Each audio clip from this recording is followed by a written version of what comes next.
ورحمۃ اللہ وبرکاتہ۔ الحمد للہ وکفا وسلام علی حبیبہ المصطفیٰ، اما بعد فاعوذ باللہ من الشیطان الرجیم، بسم اللہ الرحمن الرحیم۔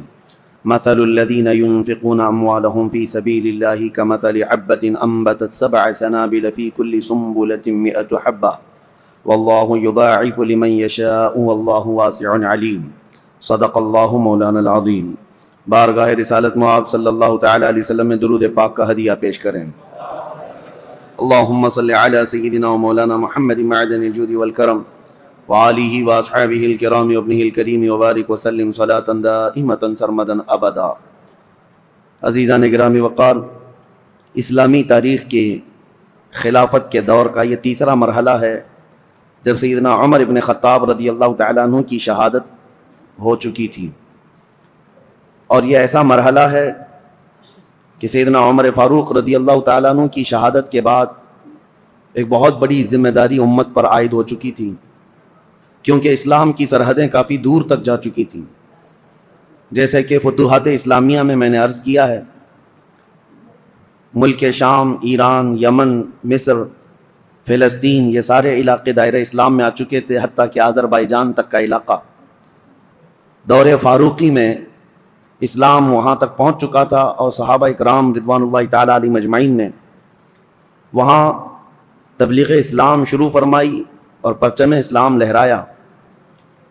اب 10 سال خلافت کے امور پر فائز رہنے کے بعد جب سیدنا عمر فاروق رضی اللہ تعالیٰ عنہ شہید ہوئے، تب خلافت کا مسئلہ آتا ہے، کیونکہ سب سے اہم مسئلہ خلیفہ کا چننا، اپنے امیر کو مقرر کرنا، اور سارے لوگ اس سے راضی رہیں، یہ بہت اہم مسئلہ ہوتا ہے۔ تو سیدنا عمر فاروق رضی اللہ تعالیٰ عنہ کو جو مسجد میں مارا تھا ظالم ابو لولو فیروز مجوسی، وہ تو خودکشی کر کے ختم ہو گیا، لیکن 3 دن تک سیدنا عمر فاروق رضی اللہ تعالیٰ عنہ باحیات تھے۔ ان 3 دنوں کے اندر آپ نے کافی نصیحتیں کی، وصیتیں فرمائی۔ ان میں سے ایک وصیت یہ بھی تھی کہ آپ نے ایک شورا قائم کی تھی 6 صحابہ کی۔ اب خلیفہ کا انتخاب سب سے پہلے کیسے ہوا آپ کو میں بتاتا ہوں۔ اس سے قبل 2 خلیفہ عام مسلمانوں کی رائے سے متفق سب تھے، اس بات پر خلیفہ کا انتخاب ہوا، جیسے حضرت ابو بکر صدیق رضی اللہ تعالیٰ عنہ کا اور حضرت عمر فاروق رضی اللہ تعالیٰ عنہ کا بھی۔ تمام صحابہ اس وقت جتنے موجود تھے، مہاجرین انصار، سب کا اتفاق تھا۔ یہ اور بات ہے کہ حضرت عمر فاروق کے متعلق حضرت ابو بکر صدیق رضی اللہ تعالیٰ عنہ نے پہلے سے اعلان کر دیا تھا۔ اب حضرت عمر کی شہادت کے بعد، بلکہ حضرت عمر نے اپنی شہادت سے پہلے 6 بڑے صحابہ جو 10 مبشرہ میں سے ہیں، جو رسول اللہ کے نہایت قریبی صحابہ تھے، ان کو طلب فرمایا۔ ان میں حضرت طلحہ ہیں، حضرت زبیر ہیں، حضرت سعد بن ابی وقاص ہیں، حضرت عبد الرحمن بن عوف ہیں، اور پھر حضرت عثمان غنی اور حضرت علی ابن ابی طالب کرم اللہ وجہہ الکریم۔ یہ 6 صحابہ 10 مبشرہ میں سے ہیں۔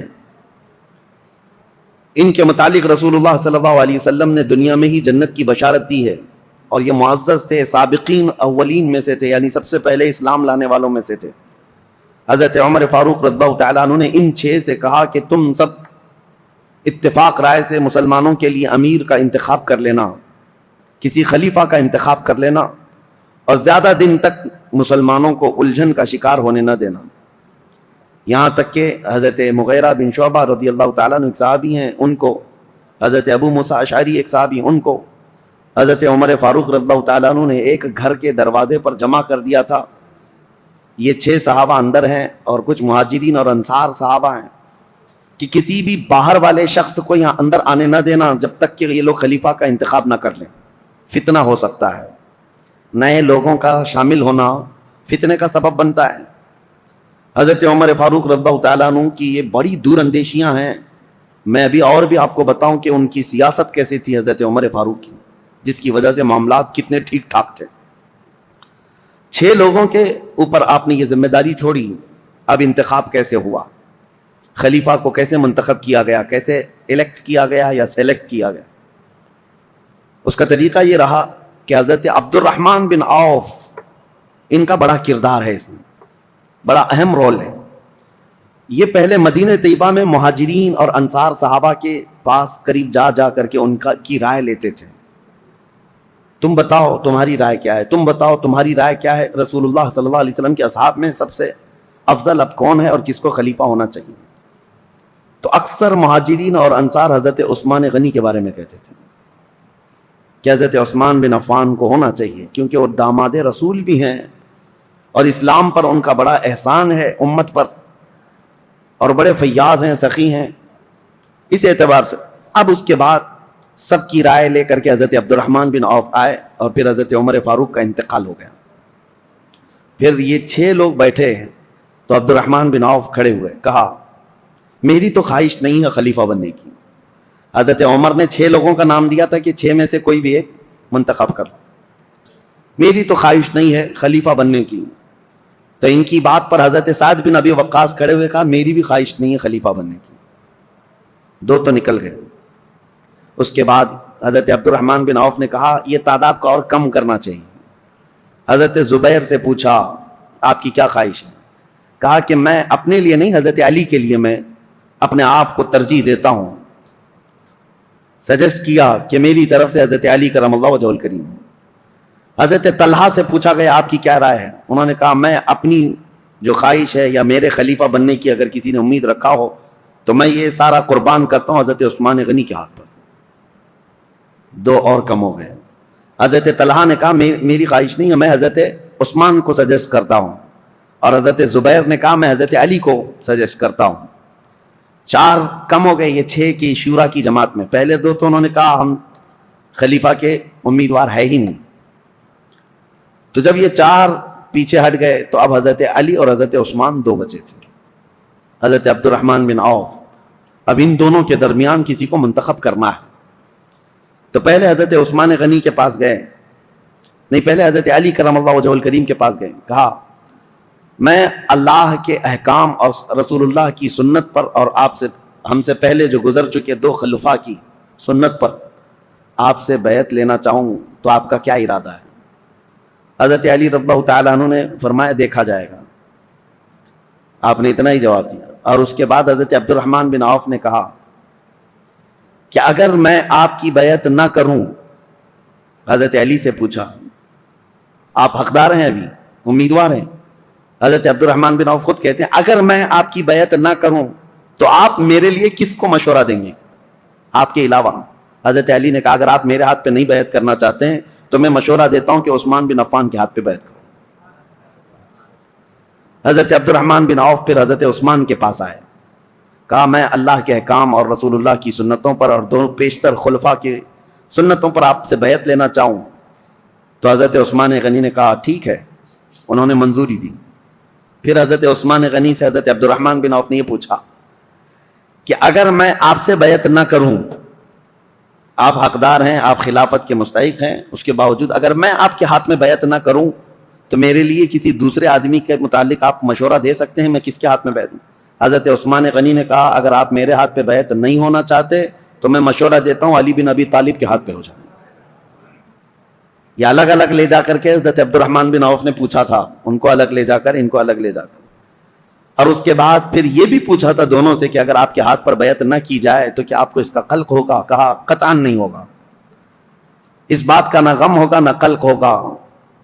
اس کے بعد حضرت عبد الرحمن بن عوف، مہاجرین اور انصار سب جماعت موجود تھی، اس جماعت کے درمیان آئے، اور یہ 6 صحابہ 10 مباشرہ یہ بھی آئے۔ تو حضرت عبد الرحمن بن عوف نے اپنا سارا ماجرا بتایا کہ لوگوں سے میں نے معلوم کیا، اور اس کے بعد حضرت علی سے بھی میں نے پوچھا، حضرت عثمان سے بھی پوچھا۔ لوگوں نے پوچھا کہ کیا معلوم کیا، کیا پوچھا آپ نے لوگوں سے، اور کیا آپ کو نتیجہ ملا؟ تو حضرت عبد الرحمن بن عوف نے کہا جو مجھے نتیجہ ملا وہ یہ ہے کہ حضرت عثمان کا ہاتھ پکڑتے ہیں اور کہتے ہیں میں اللہ اس کے رسول کے احکام پر ان کے ہاتھ پر بیعت کرتا ہوں۔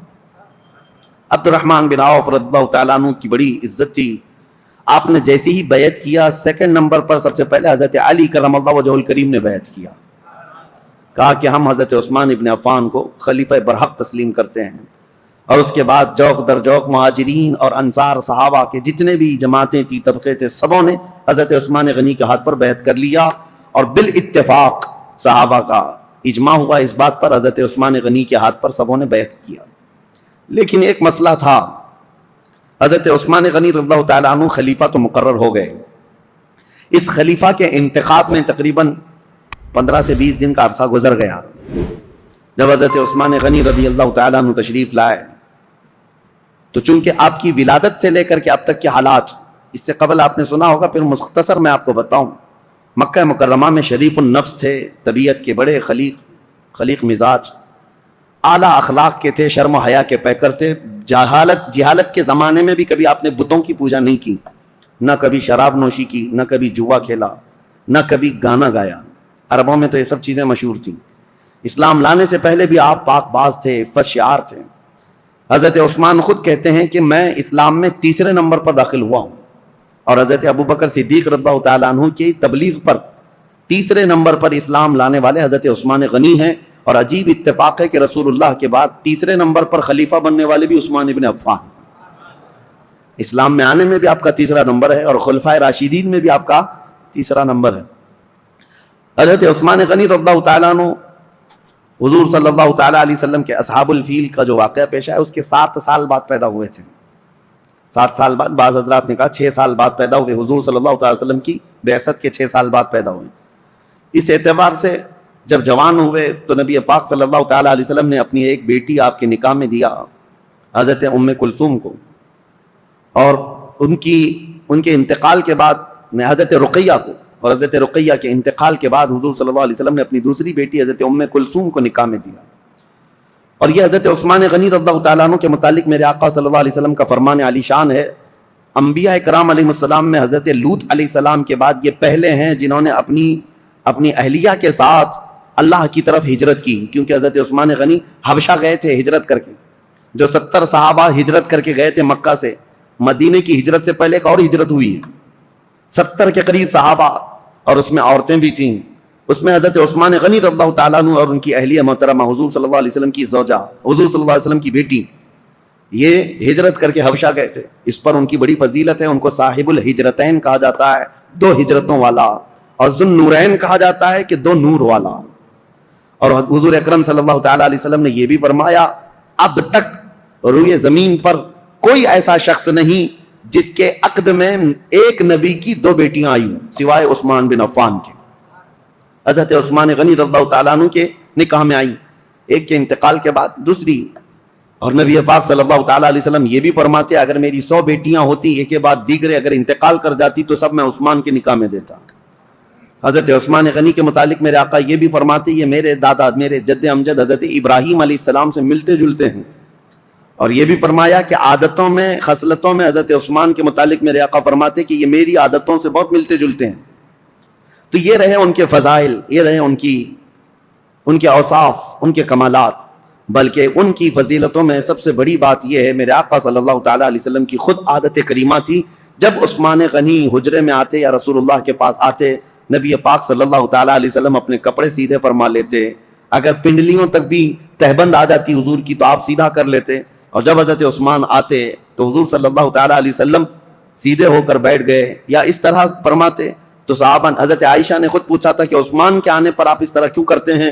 میرے آقا صلی اللہ تعالیٰ علیہ وسلم فرماتے ہیں کیا میں اس شخص سے حیا نہ کروں جس سے اللہ کے فرشتے بھی حیا کرتے ہیں؟ وہ حیا کے پیکر تھے حضرت عثمان غنی رضی اللہ تعالیٰ عنہ. یہ ان کی فضیلت کے لیے سب سے بڑی بات ہے کہ اللہ کے فرشتے جس سے حیا کرتے ہوں وہ عثمان بن عفان. اب خلافت کا دور شروع ہوا لیکن ان کی قربانیاں بھی بہت ہیں. رسول اللہ صلی اللہ علیہ وسلم کے دور میں ان کے خلافت کا دور بیان کرنے سے پہلے یہ بات بھی ضروری ہے کہ ان کا جو احسان ہے وہ بھلایا نہیں جا سکتا. حضرت عثمان غنی کو اللہ تعالیٰ نے بے پناہ مال سے نوازا تھا. وہ تنہا خلیفہ ایسے ہیں جنہوں نے بیت المال سے پوری زندگی میں 1 روپیہ بھی خرچہ نہیں کیا اپنے لیے، ورنہ دوسرے خلفاء کا وظیفہ مقرر تھا. حضرت ابوبکر کا بھی تھا، حضرت عمر کا بھی تھا، تنخواہ مقرر تھی بیت المال سے. حضرت عثمان نے کوئی تنخواہ نہیں لی پوری زندگی بھر، بلکہ ان کا مال اتنا تھا کہ رسول پاک صلی اللہ تعالیٰ علیہ وسلم جیش العسرہ کے وقت، ایک جنگ میں جانے کے وقت ترغیب دے رہے تھے مسلمانوں کو کہ کوئی مال اللہ کی راہ میں خرچ کرے. تب حضرت عثمان غنی آئے تھے اور کہا تھا میری طرف سے 100 اونٹ اور ساز و سامان کے ساتھ. حضور صلی اللہ علیہ وسلم نے دوبارہ ترغیب دیا تو حضرت عثمان پھر کھڑے ہوئے کہا میری طرف سے 200 اونٹ اور ساز و سامان. تیسری مرتبہ حضور نے فرمایا تو حضرت عثمان کھڑے ہوئے کہا 300 اونٹ میری طرف سے اور ساز و سامان. نبی پاک صلی اللہ تعالیٰ علیہ وسلم کھڑے ہوئے. اور پھر حضرت عثمان غنی 1000 دینار، 40 دینار پر زکوٰۃ واجب ہوتی ہے، 7.5 تولہ سونے کے برابر 40 دینار ہوتے ہیں. 1000 دینار حضرت عثمان غنی جھولیوں میں بھر کر رسول پاک صلی اللہ علیہ وسلم کے پاس لا کر نظر کر دیا. حضور صلی اللہ تعالیٰ علیہ وسلم ان کے لائے ہوئے دینار کو الٹ پلٹ کرتے تھے اور ممبر پر کھڑے ہو کر فرماتے آج کے بعد سے عثمان کو کوئی عمل نقصان نہیں دے سکتا، ان پر جنت واجب ہو چکی ہے. حضرت عثمان غنی کی یہ قربانیاں میرے عزیزو، یہ آسان لگتا ہے، 100 اونٹ 200 اونٹ 300 اونٹ، اس زمانے میں بھی اونٹ کی قیمت جو ہے آج کی مشہور کار کے برابر تھی. اس وقت کی سواریاں ہیں، وہ جس کے پاس ایک اونٹ ہے یہ سمجھ لے کہ وہ بڑا امیر شخص ہوا کرتا تھا. اونٹ کی سواری مہنگی سواریوں میں سے ہوتی تھی، اور 100 اونٹ نظر کر دینا، بلکہ 300 اونٹ ایک جنگ میں نظر کر دینا. ایک تاریخ داں ہیں، مورخ ہیں، انہوں نے اس زمانے کے کیلکولیشن کے اعتبار سے اس وقت کی جو بھی اماؤنٹ انہوں نے دی تھی حضرت عثمان غنی نے، اس کو کمپیئر کر کے بتایا ہے کہ اس دور میں حضرت عثمان غنی کا دیا ہوا دان، دیا ہوا صدقہ، قیمت اور اس کی مالیت اگر کمپیئر کی جائے تو اس زمانے کے 1 ارب 20 کروڑ روپیہ بنتے ہیں. 116 کروڑ یا 120 کروڑ کے برابر وہ رقم ہوتی ہے جو آپ نے ایک بار میں دیا ہے. کون ہے جو اتنی خطیر اتنی بڑی رقم میرے مصطفیٰ کریم صلی اللہ علیہ وسلم کے ایک فرمان پر لا کر نظر کر دے؟ حضرت عثمان غنی رضی اللہ تعالیٰ عنہ یہ وہ شخص ہیں کہ جب مدینہ طیبہ میں تشریف لائے تو مسلمانوں کے لیے میٹھے پانی کا ایک ہی کنواں تھا، وہ یہودی کے قبضے میں تھا اور وہ پیسوں سے بیچتا تھا. حضرت عثمان غنی رضی اللہ تعالیٰ عنہ نے حضور صلی اللہ علیہ وسلم کے اس فرمان پر کہ کون ہے جو یہ کنواں مسلمانوں کے لیے خریدے تو اس کے لیے جنت واجب ہے، جنت کی نہر اس کے لیے، اپنے مال خاص سے اس کنویں کو خریدا حضرت عثمان غنی نے اور ہمیشہ کے لیے وقف کیا. بیر روما وہ کنواں آج بھی مدینے میں ہے اور پانی سے لبالب بھرا بھی ہے. مدینے والوں کے لیے پانی کا سب سے پہلے انتظام کرنے والے عثمان بن عفان ہیں. ان کے علاوہ مدینے کی تجارت کا جو سامان ہوا کرتا بازار میں، یہودی پورے مارکیٹ پر قبضہ کیے ہوئے رہتے تھے، باہر سے آتے تجارت کرتے اور پیسہ بہت زیادہ لے کر جاتے. حضرت عثمان غنی نے پورے بازار کو کیپچر کر لیا تھا. یہودی تجارت کے قافلے کو مدینہ آنے سے پہلے ہی روک لیتے تھے اور پورا مال خرید لیتے تھے اور مدینہ طیبہ میں لا کر 10 گنا زیادہ قیمتوں پر وہ مال بیچتے تھے. حضرت عثمان غنی اس طرح تجارت کے قافلے خود ہی 2 منزلیں پہلے ہی جا کر کے پورا قافلہ خریدنے لگ گئے ہیں. خرید کر کے مدینے آتے اور یہودی پوچھتے عثمان یہ مال ہمارے ہاتھ بیچ دو. حضرت عثمان نے پوچھا ایک بار کتنا تم بڑھا کر کے دو گے؟ یہودیوں نے کہا کہ جتنے میں آپ خریدا ہے اس کا ڈبل لے لو. آپ نے کہا نہیں اتنے کم فائدے میں نہیں بیچوں گا. یہودی نے کہا 2 گنا زیادہ، یعنی ٹرپل، 100 کا ہے تو 300 لے لو. حضرت عثمان نے کہا اتنا بھی نہیں. یہودی بڑھاتے گئے، کہا 5 گنا زیادہ میں دے دوں. حضرت عثمان نے کہا اتنے میں بھی نہیں بیچوں گا. یہاں تک کہ بات کرتے کرتے یہودیوں نے 10 گنا تک بڑھا دیا کہ اتنے میں مال بیچ دو، 100 میں خریدا ہے تو 1000 میں دے دو. اس سے زیادہ چیلنج کرتے ہیں ہم کہ تم سے یہ مال کوئی نہیں خرید سکے گا، نفع میں ہو بیچ دو. حضرت عثمان نے کہا نہ، مجھے اس سے زیادہ نفع چاہیے، اگر خرید سکتے ہو تو بتاؤ. یہودی عاجز آ گئے، 10 گنا زیادہ میں خریدنے پر بھی وہ نہیں دے رہے ہیں. دوسرے دن سب جب چلے گئے کہا کہ ہم نہیں خریدیں گے تمہارے مال کو. حضرت عثمان غنی مدینہ طیبہ میں ایک میدان میں وہ پورا غلہ اناج اور قافلے کا تجارت کا سامان سب اتارتے ہیں. اہل مدینہ کو آواز دیتے ہیں جس کو جو ضرورت ہے، جتنی ضرورت ہے وہ اس مال سے لے جا سکتا ہے. انفاق فی سبیل اللہ، جتنوں کو ضرورت تھی سبوں نے مال لے لیا. یہودی آئے اور پوچھا کہ کیا عثمان تم نے مال بیچ دیا؟ کہا ہاں. کتنے نفع میں؟ کہا میرے رب کے ہاتھ میں 70 گنا زیادہ نفع میں بیچ دیا. کیونکہ اللہ تعالیٰ نے فرمایا ہے کہ جو اللہ رب العزت کی راہ میں ایک خرچ کرے اللہ تعالیٰ اس کو 70 گنا زیادہ عطا کرتا ہے. میں نے بہت بڑا سودا کیا جو تمہاری حیثیت نہیں ہے دینے کی. یہ عثمان ابن عفان ہیں. اب آئیں، یہ خصائل اور یہ اوصاف حمیدہ ان کے سنانے بہت ضروری تھے. اس کی وجہ کیا ہے کہ بعد میں آنے والے حالات اس پر آپ کی نظر ہونی چاہیے کہ حضرت عثمان غنی کا تذکرہ ہو رہا ہے تو ایک عام آدمی کا ذکر نہیں ہو رہا ہے. ان کے اپنے کمالات ہیں، ان کی خصلتیں ہیں، ان کی بہت ساری ان کی اسپیشلٹی، یہ سب چیزیں معلوم ہونی چاہیے. اب آگے چلتے ہم دور عثمانی پر. حضرت عثمان غنی رضی اللہ تعالیٰ عنہ جیسے ہی خلافت کے منبر پر کھڑے ہوئے آپ کے لیے بڑے چیلنجز تھے. پہلا خطبہ آپ نے جو دیا وہ خطبہ یہ تھا کہ آپ نے اللہ اس کے رسول کے احکامات کی تعلیم اور تلقین کی اور اللہ سے ڈرایا لوگوں کو اس کے بعد بول نہ سکے. کپ کپی آئی جسم میں اور کہا کہ اے لوگوں، کسی بھی آدمی کے لیے پہلی مرتبہ گھوڑے پر سوار ہونا بہت مشکل ہوتا ہے، پہلی مرتبہ گھوڑے پر سوار ہونا بہت مشکل ہوتا ہے اور وہ سواری نہیں کر پاتا. مجھے تم سبوں نے اس خلافت کے بوجھ پر یا خلافت کے تخت پر سوار کر دیا ہے. اور رہی بات خطبہ دینے کی، میرے پورے خاندان میں کوئی خطیب نہیں ہے، جیسی جیسی ذمہ داریاں آئیں گی میں خطبہ دے دوں گا. آج کے لیے اتنا ہی کافی ہے، اللہ کے فرائض پر عمل کرو، رسول اللہ کی سنتوں پر چلو. یہ کہہ کر کے آپ اتر آئے. اب دیکھیں چیلنجز کیا کیا تھے آپ کے زمانے میں جن سے آپ کو فیس کرنا تھا. سب سے پہلا دن تھا خلافت کا، تبھی آپ کے متعلق یہ بات آئی کہ حضرت عمر کے ایک بیٹے تھے عبید اللہ، حضرت عمر ابن خطاب فاروق اعظم کے بیٹے عبید اللہ. ہوا یہ تھا کہ حضرت عمر کو جس نے شہید کیا وہ ابو لولو فیروز مجوسی، وہ تو خود تلوار سے اپنے آپ کو مار کر مر گیا، خودکشی کیا. لیکن حضرت عبید اللہ کو یہ شک تھا کہ اس کے ساتھ اور بھی لوگ تھے، تو دو لوگوں کو انہوں نے پکڑ لیا جو دو باہر سے آئے ہوئے تھے، اور اس شک میں حضرت عبید اللہ نے وہ دونوں کو بھی قتل کر ڈالا کہ میرے باپ کے قاتل ہیں یہ. حضرت عمر کے قتل میں منصوبوں میں یہ شریک تھے، کیونکہ اس دن فجر کی نماز کی پہلی صف میں وہ دو لوگ بھی موجود تھے. حضرت عبید اللہ نے قتل کر دیا دونوں. لیکن یہ مقدمہ حضرت عثمان کے پاس آیا کہ عبید اللہ نے جن کو قتل کیا وہ صرف شک کی بنیاد پر، حضرت عمر کے وہ قاتل نہیں ہیں. اب وہ دونوں کے خاندان کے لوگ بھی موجود تھے. سبوں نے کہا ان کا حضرت عمر کے قتل سے کوئی لینا دینا نہیں، لیکن ان کو عمر بن خطاب کے بیٹے نے قتل کر دیا ہے. حضرت عثمان نے ان کو طلب کیا، عبید اللہ کو. وہ حضرت عبید اللہ کو کھڑا کیا گیا، فیصلہ کیا کرنا ہے. صحابہ اکرام سے آپ مشورہ لیتے رہے کہ ان کے متعلق کیا کیا جائے. انہوں نے دو لوگوں کا قتل کیا ہے، تو صحابہ نے کہا قتل کا قصاص قتل ہے، قصاص لینا ہوگا. دو کو انہوں نے مارا ہے، بدلے میں ان کو جان دینی پڑے گی. حضرت عثمان غنی نے کہا دیکھو وہ دونوں خاندان کے لوگ جن کے دو مرد تم نے قتل کیے، اس کے بدلے میں اب تمہارا قتل ہوگا. لیکن کچھ صحابہ آئے اور کہا عثمان ابن عفان سے، کہا یہ کیسی بات ہے کہ ابھی ابھی خلیفہ برحق عمر ابن خطاب کا انتقال ہوا، ان کے گھر والوں کے لیے بڑا صدمہ ہے کہ وہ بھی قتل ہوئے ہیں، شہید ہوئے ہیں، اور آج ہم ان کے بیٹے کو قتل کر رہے ہیں قصاص میں. حضرت عثمان طبیعت کے بڑے نرم مزاج ہیں، پہلے خلیفہ سے بالکل برعکس، یعنی حضرت عمر کے سے مزاج میں ان کا مزاج زمین آسمان کا فرق ہے.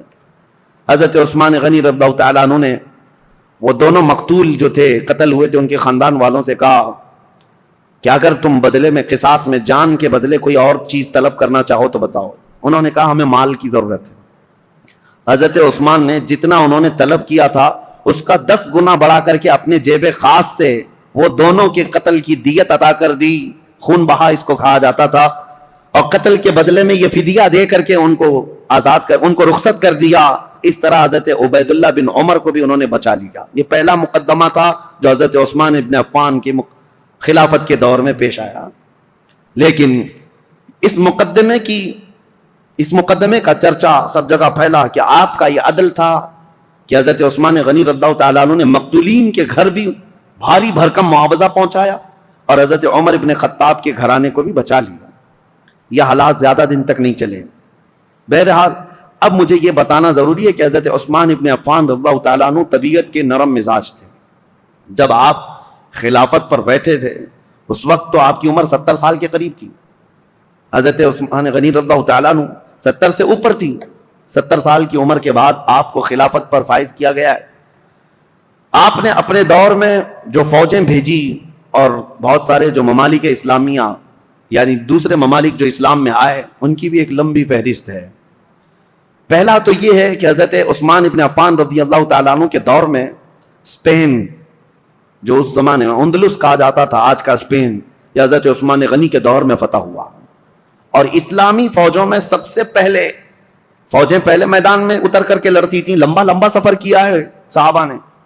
امیر معاویہ رضی اللہ تعالیٰ عنہ جو ملک شام کے گورنر تھے، حضرت عمر کے زمانے سے چل رہے تھے، حضرت امیر معاویہ وہ ملک شام دمشق کے والی تھے، گورنر تھے. ان کی ایک خواہش تھی کہ قبرص جو آج ترکی کا حصہ ہے، سائپرس جس کو کہتے ہیں یا قبرص، یہ وہی علاقے ہیں. اب یہ یورپ کی سرزمین پر آتے، یہاں تک جانے کے لیے سمندر کا سفر کر کے ہی جانا پڑتا. خشکی سے نہیں. تو حضرت امیر معاویہ کی خواہش رہتی تھی کہ سمندر کا راستہ طے کر کے ہم جائیں گے, قبرص فتح کریں گے, وہاں زرخیزی بہت ہے, ہریالیاں بہت ہیں, بہت خوشگوار جگہ ہے. حضرت عمر فاروق رضی اللہ تعالیٰ عنہ نے صحابہ کو بلایا اور پوچھا کہ کشتی کا سفر کیسا ہوگا. اس وقت تک صحابہ سمندر کی کشتی کا سفر کر کے لمبا فاصلہ طے کر کے کہیں گئے نہیں جنگ کے لیے. تو حضرت عمر نے جب یہ مشورہ لیا تو جس صحابی نے کشتی کی پوری ڈیٹیل بتائی وہ ایسی تھی کہ ایک بہت بڑا جانور ہے کشتی کے بارے میں, ایک بہت بڑا جانور ہے اور اس پر بیٹھنے والے کیڑوں کی طرح ہے, اور یہ لکڑا اگر پلٹ گیا تو سب غرق ہو جائیں گے, اور چلتا رہا تو سب لوگ چمکتے رہیں گے. اس طرح کشتی کے بارے میں انہوں نے بتایا کشتی کا سفر فائدہ کم ہے, نقصان بہت زیادہ ہے. حضرت عمر رضی اللہ تعالیٰ عنہ نے فوراً ہی کہا تھا میں مسلمانوں میں سے کسی بھی جماعت کو ایسے سخت سفر پر روانہ کرنے کے لیے بالکل منظوری نہیں دے سکتا. تو حضرت عمر کے پورے دور میں سمندر کے سفر پر صحابہ کو کبھی بھیجا نہیں گیا تھا, جبکہ حضرت امیر معاویہ کی بڑی خواہش تھی کہ سمندر کا سفر طے کر کے جائیں گے اور اس علاقے کو بھی فتح کر کے دائرہ اسلام میں داخل کریں گے. ان کو اجازت کبھی نہیں ملی. اب حضرت عثمان کا دور آیا تو چونکہ حضرت امیر معاویہ حضرت عثمان غنی رضی اللہ تعالیٰ عنہ کے رشتہ داروں میں سے بھی ہیں, اور ایک بڑا الزام حضرت عثمان غنی پر یہی ہے کہ وہ رشتہ داروں کا بہت خیال کرتے تھے اور ان کو بہت زیادہ نوازتے تھے. یہ بات حقیقت ہے کہ حضرت عثمان غنی اپنے رشتہ داروں کے لیے بہت نرمی رکھتے اور اپنے مال سے بہت زیادہ ان کی مدد کیا کرتے تھے. لیکن ان رشتہ داروں میں کچھ تو نااہل بھی نکلے. بہرحال حضرت عثمان غنی رضی اللہ تعالیٰ عنہ نے حضرت امیر معاویہ کی اس درخواست کو منظور کر لیا کہ کشتی کا سفر کر کے یہ قبرص جائیں گے, ترکی کا سفر. یہ سب سے پہلے مسلمانوں کی جماعت ہے جو کشتی میں سوار ہو کر کے جا رہی ہے. لیکن ساتھ میں حضرت عثمان نے یہ پابندی لگائی تھی کہ کسی بھی مسلمان کو زور زبردستی جہاد میں شریک نہیں کیا جائے گا, جس کی مرضی ہوگی وہ امیر معاویہ کی عمارت میں ان کی سپہ سالاری میں جا سکتا ہے. تو کسی کے اوپر بھی سختی کے ساتھ یہ حکم نہیں لگایا گیا. حضرت امیر معاویہ نے اعلان کیا جتنے مسلمان ساتھ ہوئے گئے, لیکن قبرص کے علاقے کے لوگ, سائپرس کے لوگ ٹھنڈے مزاج کے لوگ تھے, وہ جنگ اور جدال کو پسند کرنے والے لوگ نہیں تھے. انہوں نے بغیر جنگ کے اپنا سارا علاقہ حضرت امیر معاویہ کے حوالے کر دیا. قبرص, سائپرس, یہ ترکی کے جو علاقے ہیں یہ فتح ہوئے اور وہاں پرچم اسلام لہرانے لگا, اور اس زمانے سے لے کر آج تک پرچم اسلام لہرا رہا ہے. سمندر کے باہر اسلامی فوجیں جو پہنچیں سمندر کو کراس کر کے, یہ حضرت عثمان غنی کے دور میں ہوا. اب یہاں سے قبرص پر جیسے ہی مسلمان آئے, اس کے بعد پھر کوئی علاقہ بچا نہیں, وہاں سے تبرستان, پھر اس کے بعد جرجان, رشیا میں پہنچ گئے. رشیا کے وہ علاقے جو آج ازبکستان وغیرہ کہے جاتے ہیں, اس زمانے میں یہ سمرقند, بخارا, نیشاپور کے نام سے تھے. اب مسلمان فوجیں وہاں تک بھی پہنچ گئیں. سمرقند, بخارا, نیشاپور, یہ سب علاقے فتح ہوتے ہوتے رشیا جو آج کے دور کا رشیا ہے, اس کے بیچوں بیچ مسلمان پہنچ چکے تھے دور عثمان ابن عفان میں. میرے عزیزو, مجھے عجیب حیرت ہوتی ہے پڑھ کر کے مسلمانوں کی کوئی سرحد نہیں تھی, وہ نکلتے چلے جاتے تھے. صحراؤں کو عبور کیا, جنگلوں کو پار کیا, سمندروں کو, سب چیزیں انہوں نے پھلانگ دیں اور اسلام کو کہاں سے کہاں لے آئے. ایک خطہ یہ تھا جو یورپ کی سرزمین پر گئے, ایک خطہ ایشیائے کوچک یا پھر رشیا کی طرف جس کو کہیں, اس طرف نکلا صحابہ کا. اب تیسرا ایک طبقہ ہے صحابہ کا جو بہت اہم کردار ادا کیا حضرت عثمان غنی کے زمانے میں. حضرت عثمان ابن عفان رضی اللہ تعالیٰ عنہ کے زمانے میں ایک صحابی ہیں حضرت عبداللہ بن عبید, ان کو سپہ سالاری تھی اور یہ اپنی جماعت لے کر کے سب سے پہلے سارے علاقے پھلانتے ہوئے, عبداللہ بن ابی سرح جو مصر میں آئے تھے, یہاں سے انہوں نے سب سے پہلے جو داخلہ کیا وہ افریقہ کے جنگلات میں اور بربر قوم کے سامنے اسلام کو لے کر پہنچ گئے. اب وہ تاریخ اگر میں آپ کو بتاؤں, بربر قوم کون ہے؟ بربر یہ لفظ ہی مشہور ہو گیا, جب کبھی کوئی بہت زیادہ سختی کرتا ہے تو اس کو کہتے ہیں ظلم و بربریت. ظلم اور بربریت یہ لفظ جو ہے نا مترادف ہے, ہم معنی ہے, ایک ہی معنی کا ہے. یہ جنگلوں میں رہنے والی ایک ایسی قوم جو کپڑے بھی نہیں پہنتی تھی اور انسان خور, آدم خور, انسانوں کا گوشت بھی کھا جانے والی قوم.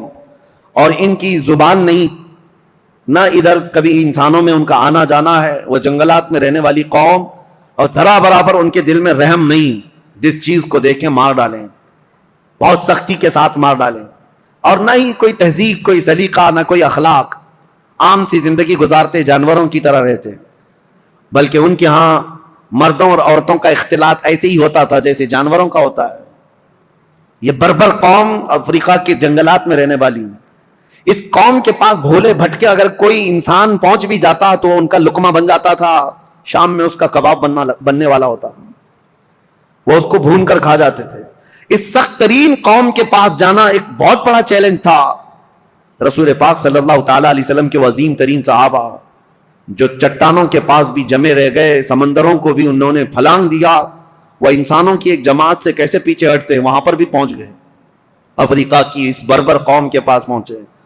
اب آپ کو میں بتاؤں، وہ بربر قوم جو آدم خور تھی، انسانوں کو کھاتی، ظلم ان کا بہت انتہا کو رہتا، وہ اچانک دائرہ اسلام میں آئے، میرے مصطفیٰ کریم صلی اللہ علیہ وسلم کے سچے غلاموں میں شامل ہوئے. کیسے یہ انقلاب آ سکتا ہے؟ کبھی آپ سوچیں. ہم نے بہت تحقیق کی کہ ایک نئی قوم کے پاس جانے کے لیے ان کی زبان تو کم سے کم معلوم ہونی چاہیے، ان کو تبلیغ کس زبان میں کریں. اور عربوں کا حال یہ ہے کہ وہ اپنی عربی چھوڑ کر دوسری زبان بولنا ہی نہیں چاہتے. آج تک آپ جا کر کے دیکھیں، انگلش میں بولنے کو وہ عیب سمجھتے ہیں. آتی ہے انگلش، سمجھتے ہیں، لیکن انگلش بولنا نہیں چاہتے. کہتے ہیں نہیں، ہماری زبان عربی ہے، باقی سب گونگے ہیں. عرب کو آج بھی اپنی زبان پر وہ فخر ہے، وہ دوسری زبانوں کو کچھ بھی اپنے ہاں آنے نہیں دیتے. اس بربر قوم کے پاس جو زبان تک نہیں جانتی، صحابہ دین اسلام لے کر کیسے گئے؟ ہم نے معلوم کیا تو اس بربر قوم کو انہوں نے زبان سے نصیحتیں نہیں کی، بلکہ صرف اخلاق رسول سے ان کو اسلام کی طرف مائل کیا ہے. صرف میرے آقا صلی اللہ تعالی علیہ وسلم کی خوشبوئیں تھیں جو اس افریقہ کے جنگلات میں رہنے والی قوم کو بھی اسلام کا گرویدہ بنایا. یہ دور عثمانی میں افریقہ میں اسلام داخل ہو چکا، افریقہ کے علاقے فتح ہوتے گئے، اور اس کے بعد ایک دو نہیں، آج کے بر اعظم افریقہ، جو افریقہ کا کانٹیننٹل جس کو کہتے ہیں پورا علاقہ، اس کے کئی ممالک ایسے ہیں جو حضرت عثمان غنی رضی اللہ تعالیٰ عنہ کے دور میں پرچم اسلام سے لہراتے رہے تو آج تک وہ اسلام میں ہیں. افریقہ کی سرزمین تک اسلام پہنچ گیا. اب یہاں سے افریقہ میں نے 3 علاقے بتائے، ایک ترکی کی طرف قبرص، اور ایک رشیا کی طرف سمرقند، بخارا، نیشاپور، اور تیسرا افریقہ کی سرزمین تک اسلام کو پہنچانے والی جماعتیں حضرت عثمان ابن عفان کے دور کی تھیں. اور سب سے پہلے سمندری سفر طے کر کے جانے والی جماعت بھی حضرت عثمان غنی رضی اللہ تعالیٰ عنہ کے دور کی تھی.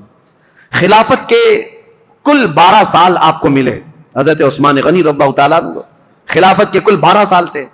ان 12 سالوں میں شروع کے 6 سال نہایت ہی اعلیٰ تھے، سب امن و امان، اور سب جگہ اتنے مال کی فراوانی تھی.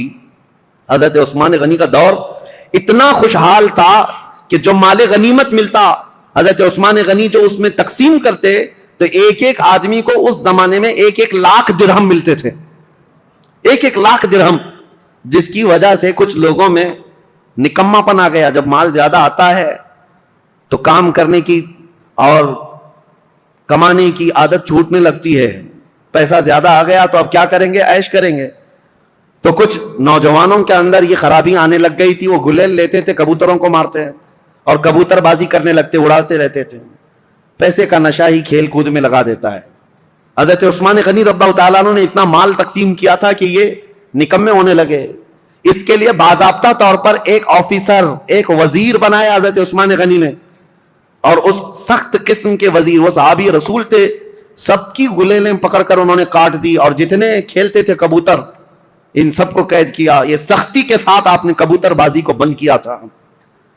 یہ صرف میں مثال کے لیے بتا رہا ہوں کہ فراوانی اتنی آئی، کشادگی اتنی آئی، خوشحالی اتنی آئی کہ ایک ایک شخص کو 1-1 لاکھ درہم ملا کرتے تھے مال غنیمت سے.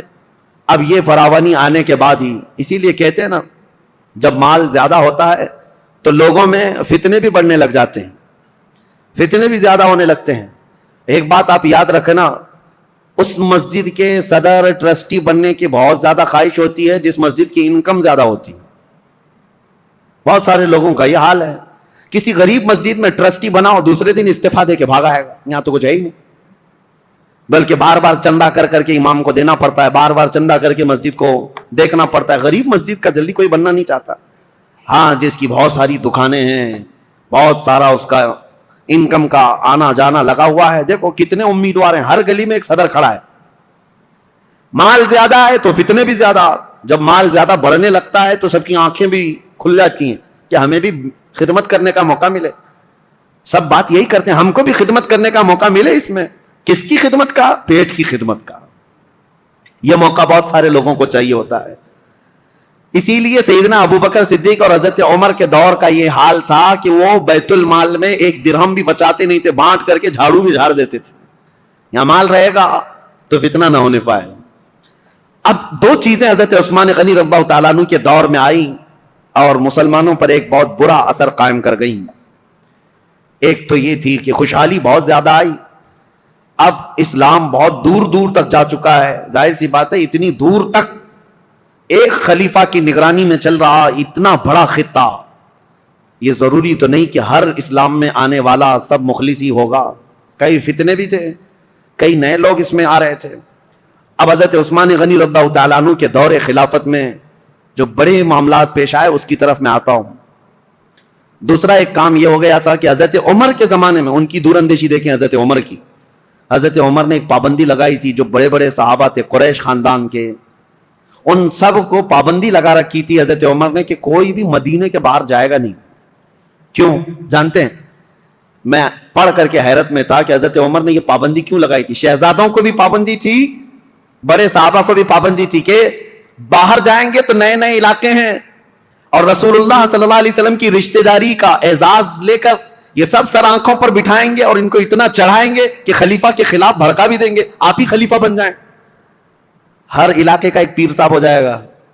حضرت عمر فاروق نے سب کو مدینے سے باہر جانے پر پابندی لگائی تھی کہ کوئی باہر نہیں جائیں گے.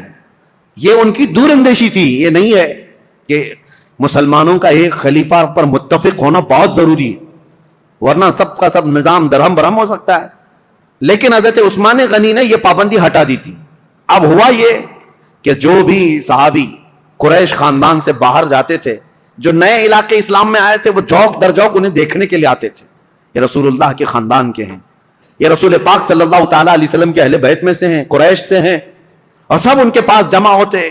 وہی جو دور اندیشی حضرت عمر کے زمانے میں تھی, حضرت عثمان غنی نے یہ سب چیزیں ہٹائی, اور اس کے بعد سب یہ چیزیں پھیلنے لگیں. صحابہ جو مدینے میں رہنے والے تھے وہ باہر جانے لگے, تو صحابہ کے دلوں میں اگرچہ بات نہیں آئی, لیکن کچھ نہ کچھ جماعتیں بننی شروع ہو گئیں الگ الگ خیالات کے. حضرت عثمان غنی رضی اللہ تعالیٰ عنہ کے دور میں کچھ چیزیں ایسی آئیں جس کو آج تک یہودی اور عیسائی انگلی اٹھاتے ہیں ان کی خلافت کے دور کے متعلق. ان کو کہتے ہیں وہ کمزور خلیفہ تھے. نہیں, وہ بہت مضبوط خلیفہ تھے, لیکن مزاج کے بڑے نرم تھے, مزاج کے بڑے نرم تھے. 6 سال آپ کی خلافت کے گزرے تھے, اس کے بعد کچھ ایسے معاملات پیش آئے کہ کچھ صحابہ جو کچھ علاقے کے گورنر تھے, حضرت عثمان غنی نے ان کو معزول کر دیا. جیسے حضرت ابو ذر غفاری ملک شام میں کچھ علاقے کے گورنر تھے, آپ نے خط لکھ کر ان کو معزول کر دیا. حضرت عبداللہ بن مسعود بڑے صحابی ہیں, فقیہ صحابی, ان کو حضرت عثمان غنی نے معزول کر دیا. اور ان کے علاوہ حضرت ابو موسیٰ اشعری, حضرت مغیرہ بن شعبہ کوفہ کے والی تھے, ان کو آپ نے وہاں سے معزول کر دیا. یہ کبار صحابہ, بڑے بڑے صحابہ تھے. حضرت عثمان غنی نے جیسے ان کو معزول کیا, لوگوں میں ایک الگ سی بات پھیلنے لگ گئی. حضرت عثمان غنی کے متعلق لوگوں میں یہ توہمات پھیلنے لگ گئے کہ کبار صحابہ, کابر صحابہ کو انہوں نے ہٹا دیا. اور اتفاق ایسا تھا, ان صحابہ کی جگہ پر جن کو نیا گورنر بنایا گیا تھا وہ کہیں نہ کہیں سے حضرت عثمان غنی کے رشتہ دار ہو جاتے. تو یہ الزام آپ کے اوپر تھا کہ آپ نے اکابر صحابہ کو ہٹا کر اپنے گھر والوں کو سب جگہ بٹھایا. حالانکہ یہ الزام نہایت غلط ہے. حضرت عثمان غنی نے جس کو بٹھایا اس جگہ کا جو اہل تھا یا لائق تھا اسی کو بٹھایا. اور کئی لوگوں کو جو آپ نے, عبداللہ بن ابی سرح, حضرت عمرو بن عاص جنہوں نے پورا مصر فتح کیا ہے, ان کو بھی معزول کر دیا تھا حضرت عثمان نے. یہ سوال آپ سے کیا بھی گیا ہے کہ اتنے بڑے بڑے جگہوں پر آپ نے معزول کر دیا, حالات بدل جائیں گے, کیا ہوگا؟ ہر ایک کا جواب تھا, ہر ایک کا جواب تھا. اگر میں بتاؤں حضرت مغیرہ بن شعبہ جو کوفہ کے گورنر تھے ان کو اس لیے ہٹایا کہ حضرت عمر نے انتقال سے پہلے ہی وصیت کر دیا تھا کہ میرے بعد جو آئے مغیرہ بن شعبہ کو کوفہ کے گورنر سے برخاست کر دیا جائے. وہ حضرت عمر کی وصیت تھی. اور حضرت عبداللہ بن مسعود نہایت عمر دراز ہو چکے تھے, بوڑھے ہو چکے تھے, تو حضرت عثمان نے ان کے بڑھاپے کی وجہ سے کہ کام کاج میں دقت آئے گی معزول کیا. حضرت ابو ذر غفاری ایک ایسے صحابی ہیں کہ ان کا تو حال ایسا تھا کہ وہ کمانے ہی کے لیے کسی کو نہیں کہتے تھے, مال جمع کرنے کے قائل ہی نہیں تھے, اور بار بار لوگوں میں واز یہی کرتے تھے جو بھی مال کماتا اس کی وعید میں لمبا واز کرتے, بیان کرتے. حضرت امیر معاویہ ملک شام میں تھے, وہاں سے خط لکھا حضرت عثمان غنی کو کہ یہ ابو ذر غفاری جتنے بھی خطبے دیتے ہیں واز کرتے ہیں, اس سے تو کوئی آدمی کمانے جانا ہی نہیں چاہتا ہے, اتنی مذمت کرتے ہیں اور خود کچھ بھی نہیں لیتے, پیبند لگے کپڑے اس میں کانٹے لگا کر پہنتے ہیں, نہایت سادگی والے تھے, دنیا چاہیے ہی نہیں تھی. تو حضرت امیر معاویہ نے کہا لوگ اگر نہ کمائیں اور اس طرح اپنے معاش کی طرف فکر نہ کریں تو ہم دولت اسلام کو کیسے چلائیں, سلطنت اسلام کو. حضرت امیر معاویہ کا خط آیا تو حضرت عثمان غنی نے حضرت ابو ذر غفاری کو, جس علاقے کے وہ گورنر تھے, معزول کر کے کہا آپ میرے پاس مدینے آ جائیں, میرے ساتھ رہیے. آپ ایسا نہیں ہے کہ ان کو دشمنی میں معزول کیا, اور حضرت ابو ذر غفاری کو معزول کر کے اپنے پاس بلایا تو ایسا نہیں ہے کہ ان کے ساتھ بدسلوکی کی گئی, بلکہ حضرت ابو ذر غفاری کو حضرت عثمان نے کہا جب تک آپ مدینے میں رہیں گے آپ کی کفالت میرے ذمہ ہے, جتنا خرچہ جو کچھ بھی لگتا رہے گا وہ آپ میرے سے لیں گے. وہ حضرت ابو ذر غفاری کھڑے ہوئے کہا یہ بندہ کسی کا محتاج نہیں ہے, نہ حضرت عثمان غنی سے ایک روپیہ لیا, ایک سکہ لیا, کچھ نہیں. مدینے کے باہر ربضہ ایک علاقہ تھا, ویران جگہ تھی, وہاں کوئی نہیں رہتا تھا, تنہا پوری زندگی وہاں پر آپ نے بسر کر لی. ان کی بیوی ذات کی روایت میں موجود ہے جب ان کا انتقال ہوا تو ان کی بیوی چوراہے پر آ کر کھڑے ہو کر اعلان کرتی تھی کہ کوئی آ جائے, میرے شوہر کا انتقال ہوا, جنازہ اٹھانا ہے. جنازہ اٹھانے کے لیے وہ اعلان کرتی رہی. اس طرح کی زندگی گزار کر چلے گئے حضرت ابو ذر غفاری. تو وہ تو نہایت سادہ مزاج تھے. حضرت عثمان غنی نے ان کو اگر گورنری سے معزول کیا تھا تو صرف اس لیے, باقی ان کو کوئی اس طرح کی بدسلوکی کرنا یا ان کے ساتھ برا سلوک کرنا قطعاً مقصد نہیں تھا.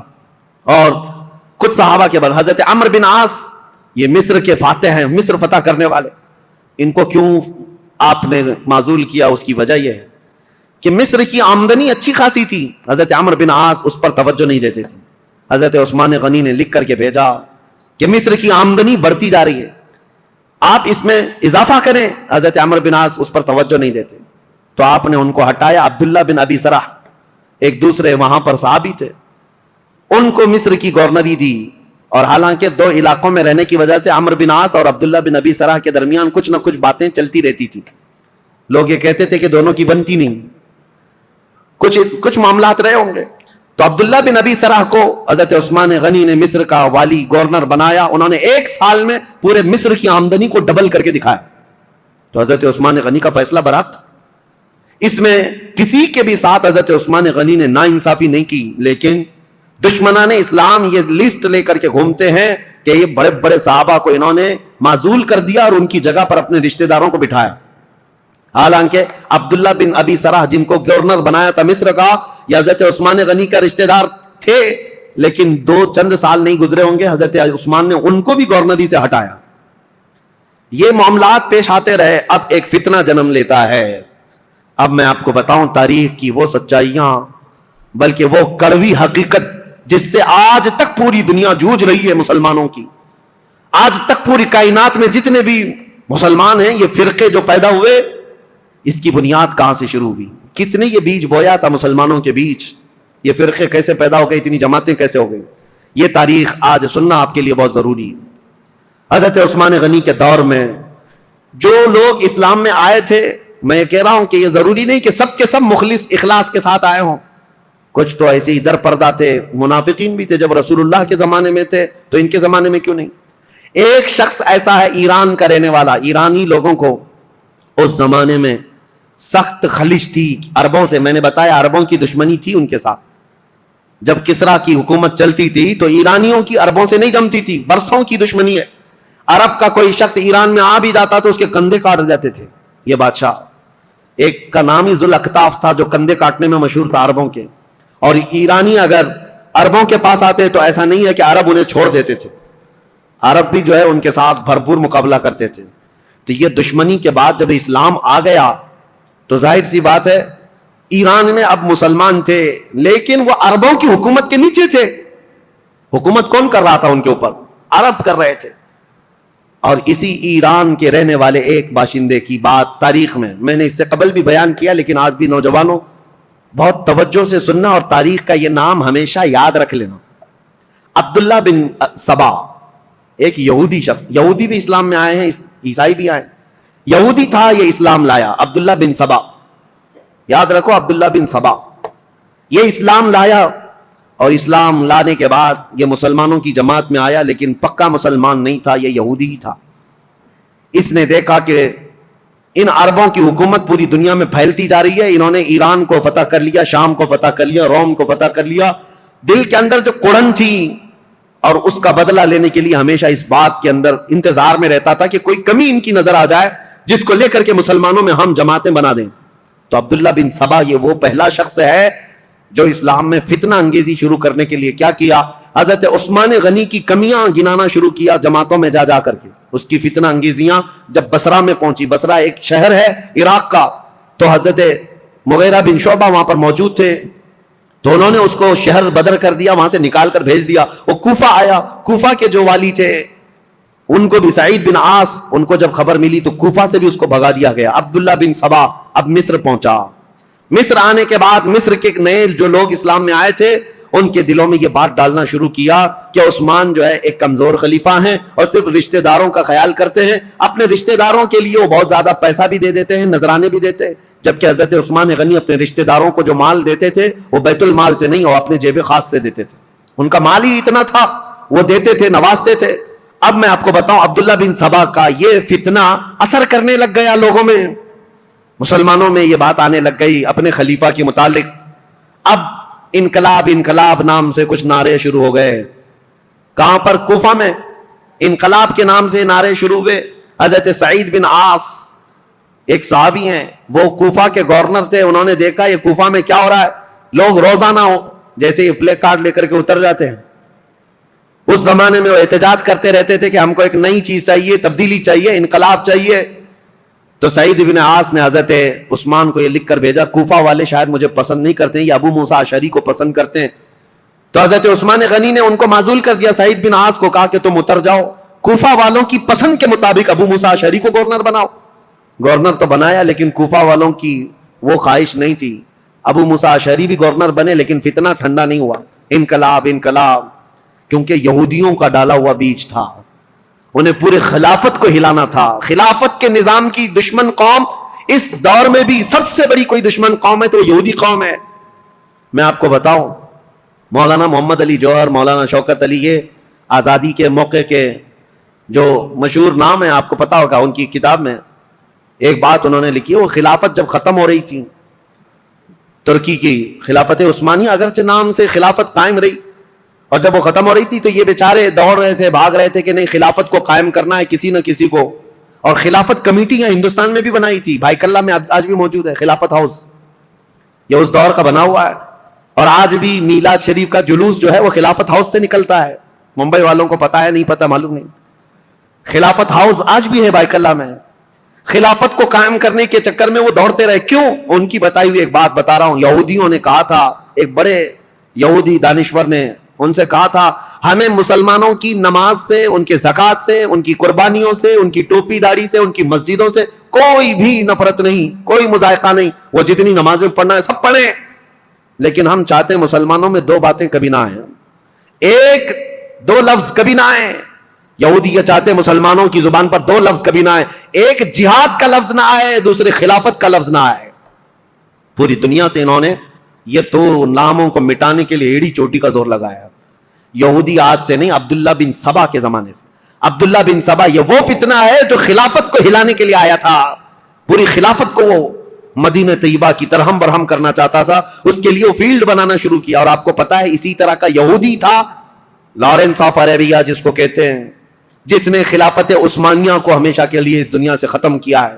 عربوں کو اٹھایا ترکیوں کے خلاف اور پورے عرب میں ایک ایسا فتنہ مچایا. لارنس آف عربیہ جو انگلینڈ کا باشندہ, وہ عربی اتنی اچھی بولتا تھا کہ جو اصل عرب ہے وہ نہیں بول پاتے تھے، اور عربوں میں رہ کر کے ان کے مزاج میں یہ بات ڈالا تھا کہ تم عرب اور ترکی تم پر آ کر حکومت کرتے ہیں. بغاوت ایسی کی تھی کہ ترکیوں کے خلاف عرب کی لڑائی چلی 1920 سے لے کر 1930 تک، اور ترکی عرب کا پورا علاقہ چھوڑ کر چلے گئے، اور اس کے بعد یہ سعودی عرب قائم ہوا ہے. سعودی نام ہی نہیں تھا، عرب شریف ہے، حجاز تھا، نجد تھا، اور اصل عرب یمن کہلایا جاتا تھا. سب ڈیوائیڈ ہو گئے، ترکی چلے گئے. اس ڈیوائیڈیشن میں بھی سب سے بڑا رول یہودیوں کا تھا، اور یہ یہودی فتنہ حضرت عثمان غنی کے زمانے میں شروع ہوا ہے. اسی لیے تاریخ بتانا مجھے بہت ضروری ہے. عبداللہ بن سبا نے کیا کرنا شروع کیا؟ مصر کے لوگوں میں، کوفہ کے لوگوں میں، بصرہ کے لوگوں میں یہ بات ڈالنی شروع کی کہ خلافت کے زیادہ حقدار تو حضرت علی ہیں، اہل بیت ہیں، رسول اللہ کے گھر والے ہیں. اہل بیت کی محبت کے نام پر وہ ایک ایسا فتنہ لوگوں میں شروع کیا، جبکہ اسے نہ اہل بیت سے محبت تھی نہ صحابہ سے محبت تھی. وہ تو اسلام لایا ہی تھا بظاہر دکھانے کے لیے، اصلی وہ تو یہودی تھا. لیکن اس کو کہتے ہیں سبائی فتنہ. عبداللہ بن سبا ہے تو سبائی فتنہ. اس سبائی فتنے کا اثر تو اس زمانے کے بڑے بڑے مسلمانوں میں ہو گیا تھا، تابعین میں. کچھ صحابہ بھی سوچنے لگ گئے تھے کیا ہو رہا ہے، ایسے حالات پیدا کر دیا. اب سنی حضرت عثمان غنی رضی اللہ تعالیٰ عنہ کے دور کا آخری حصہ تھا. فتوحات اسلامیہ 6 سال تک تو چلتی رہی، لیکن آخری جو 6 سال ہیں وہ فتنوں میں ہی گئے. ایسے فتنے کہ کبھی انقلاب کے نام پر وہاں جماعت کھڑی ہو رہی، کبھی انقلاب کے نام پر یہاں، اور حتیٰ کہ یہ لوگ مطالبہ کرنا بھی شروع کر دیے کہ عثمان بن عفان کو کرسی سے ہٹایا جائے. لیکن مدینے میں جو صحابہ تھے وہ اس کے سخت خلاف تھے، کسی کو آواز اٹھانے نہیں دیتے تھے. مدینے میں جو صحابہ اکابر صحابہ تھے وہ جانتے تھے خلافت کو ہلانے کا مطلب ہے پورے خطہ اسلام کو ہلا دینا. پھر جو علاقے مسلمانوں کے زیر نگیں آئے ہیں وہ سب کے سب پھر واپس چلے جائیں گے. رعب و دبدبہ پورے خطوں پر ایسا قائم تھا خلیفہ وقت کا، کسی کی مجال نہیں ہوتی تھی. تو خلافت کو ہلانا مطلب اتنے بڑے خطے کو کہاں، نیشاپور، سمرقند، بخارا، قبرص، ترکی اور افریقہ کی سرزمین تک جو خلافت کا دائرہ پھیلا ہے، ایک ہی خلیفہ ہے، اور ایک پلر کو ہلانے کا مطلب سمجھتے ہیں. صحابہ جو مدینے کے تھے وہ اس باریکی کو سمجھتے تھے، لیکن جو نئے آئے ہوئے تھے، جوان لوگ تھے، یہ جوش میں اڑے جا رہے تھے، اڑے جا رہے تھے. اور اس کے بعد یہ فتنہ ابھرتا ہوا یہاں تک پہنچا کہ مصر میں عبداللہ بن ابی سرح، جس کے بارے میں بتا رہا ہوں، یہ حضرت عثمان غنی رضی اللہ تعالیٰ عنہ کا رشتہ دار بھی تھا. اس کے خلاف مصر کے بہت سارے لوگوں نے شکایتیں کی کہ یہ بہت سختی کرتا ہے، ایسا ہے، فلاں ہے. بہت ساری شکایتیں آتی رہیں. حضرت عثمان غنی رضی اللہ تعالیٰ عنہ اس وقت ان شکایتوں کی طرف نظر نہیں فرماتے تھے. یہاں تک کہ ایک بار حضرت محمد بن ابو بکر، اب سنی حضرت عثمان غنی رضی اللہ تعالیٰ عنہ کے دور کا یہ سب سے کڑوا واقعہ ہے، بہت کڑوا واقعہ. لوگ سنتے ہیں کربلا کی شہادت اور کربلا میں ہونے والے حالات، لیکن حضرت عثمان غنی کے آخری دور کا یہ واقعہ بہت ہی دردناک ہے. حضرت محمد بن ابو بکر جو صدیق اکبر کے بیٹے ہیں، یہ اور کئی صحابہ آئے مدینہ طیبہ میں. عبداللہ بن ابی سرح نے کیا کیا تھا، جتنے لوگ حضرت عثمان غنی کے پاس اس کی شکایت لے کر گئے تھے، حضرت عثمان غنی نے ڈانٹ ڈپٹ لگائی تھی ایک خط میں عبداللہ بن ابی سرح کو کہ تو اس طرح سے کر رہا ہے، توبہ کر، باز آ جا، لوگوں کے حقوق پر دست درازی نہ کر. یہ سب جو ڈانٹ لگائی تھی، عبداللہ بن ابی سرح نے کیا کیا، جتنے لوگ مدینے گئے تھے سب کا قتل کروا دیا. جو حضرت عثمان غنی کے پاس شکایت لے کر کے گئے تھے، واپس آنے کے بعد ان کا قتل کروا دیا. یہ بڑا معاملہ تھا. اس معاملے کو لے کر صحابہ آئے مسجد نبوی شریف میں. صحابہ کے درمیان یہ باتیں ہونے لگی کہ اس عبداللہ بن ابی سرح کا کیا کیا جائے. تو حضرت علی کے پاس یہ بات آئی تو حضرت علی نے کہا بالکل یہ قتل کا، قصاص کا مقدمہ لے کر کے آئے ہیں. عبداللہ بن ابی سرح کو صرف معزول نہیں، اس کو قتل کرنا چاہیے. اتنے لوگوں کا قتل کیسے کیا؟ صرف شکایت کرنے کی بنیاد پر. اور دیگر صحابہ جو بڑے بڑے صحابہ، حضرت طلحہ، حضرت زبیر، یہ بہت سختی کے ساتھ حضرت عثمان سے بات کرنے لگے. حضرت سعد بن ابی وقاص گئے، انہوں نے بھی، حضرت عمرو بن عاص نے بھی، یہ بڑے اکابر صحابہ تھے، حضرت عثمان سے مطالبہ کرنے لگے کہ اتنے لوگوں کے قاتل کو آپ مصر کا گورنر کیسے بنا سکتے ہیں. حضرت عثمان غنی نے سب کی بات سنی، اور آپ کے اوپر یہ بار بار دباؤ ڈالا جاتا تھا، وہ آپ کا رشتہ دار ہے، اس کی وجہ سے آپ اسے معزول نہیں کرتے، بنو امیہ کا ہے اس لیے آپ اس کے گورنری سے نہیں ہٹاتے. حضرت عثمان غنی نے کہا سارے صحابہ کے اوپر میں چھوڑ دیتا ہوں، آپ جس کو مناسب سمجھے اس اس کو گورنر بنائیں, میں خط لکھ دیتا ہوں. تو جو صحابہ تھے انہوں نے حضرت محمد بن ابو بکر کو کہا کہ ان کو نیا گورنر بنایا جائے اور عبداللہ بن ابی سرح کو مصر کی گورنری سے ہٹا دیا جائے. حضرت عثمان غنی نے لیٹر دے دیا, کہا کہ جاؤ عبداللہ بن ابی سرح کو ابھی کے ابھی معزول کر دینا اور اسے ادھر بھیج دینا, اور آپ آج سے مصر کے والی اور گورنر بن جائیں. حضرت محمد بن ابو بکر جب جانے لگے تو انصار اور مہاجرین صحابہ کی ایک جماعت بھی آپ کے ساتھ جا رہی تھی کہ مصر کے حالات دیکھیں یہ امپلیمنٹ ہوتا ہے یا نہیں, اور مصر کے لوگوں کو سمجھائیں جو ابھی ابھی انقلاب نام سے اٹھے ہوئے ہیں, جن کو بلوائی کہتے ہیں, وہ کسی کے سمجھ میں بھی نہیں آتا. آج تک یہ ایجپشن ویسی ہی ہیں, ان کی کھوپڑی ہٹی رہتی ہے. یہ فرعونوں کے دور کے لوگ ہیں, فرعون ان کو ڈنڈے سے سیدھا کرتا رہا ہے. آج تک ایسی سخت قسم کی طبیعت رکھنے والے لوگ ہیں. ان کو سمجھانے کے لیے انصار اور مہاجرین صحابہ کی ایک پوری جماعت گئی. آپ سنیے ہوا کیا. حضرت عثمان غنی رضی اللہ تعالیٰ عنہ کے گھر میں پلتا تھا مروان بن حکم نام سے. یہ مروان بنو امیہ کا ایک شخص ہے, حضرت عثمان غنی کے خاندان میں رشتہ دار میں, لیکن صحیح آدمی نہیں تھا, عیاش طبیعت کا. مروان بن حکم حضرت عثمان غنی کے گھر پر رہتا تھا. یہ صحیح آدمی نہیں تھا, یہ ذہن میں رکھ لیں آپ. اس نے کیا حرکت کی, کتنی بڑی حرکت کی, پوری تاریخ میں یہ چیز موجود ہے.